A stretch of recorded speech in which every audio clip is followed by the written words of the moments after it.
মালদ্বীপের সৌন্দর্য সাগর, আর মালদ্বীপ সাগরকে নিয়ে হয়েছে মালদ্বীপ সৌন্দর্য, আর মালদ্বীপটি হয়েছে সাগরের দেশ।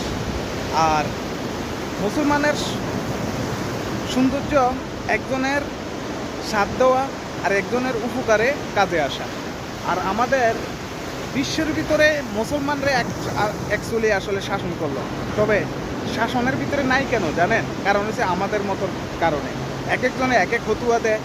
ফতুয়াটা হইল যেরকম শিয়া শিয়া আর এবং কি চুন্নি, এক একজনে এক এক ফতুয়া দিয়া মুসলমানের ভিতরে দ্বন্দ্ববিদ্যুৎ লাগে রাখছে। আর আরেকটা বিষয় হইল বিশ্বর ভিতরে যে মুসলমানরা মাইর খায় কী কারণে জানেন? কারণ হচ্ছে মুসলমানরা একতা নাই, এই কারণ। আনলে ইহুদির কত হাজার সংখ্যা, কত কোটি সংখ্যা, আর মুসলমানের সংখ্যাটাই বেশি।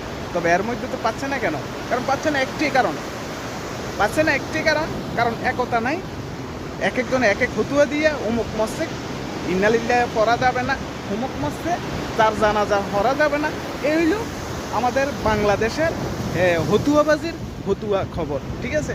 তো আসলে এগুলা বাদ দিয়ে, কারণ এইগুলো বাদ দিয়ে মুসলমানের পক্ষে নেওয়াটাই ভালো। কারণ হচ্ছে এটাই সবচেয়ে ইমানি শক্তি।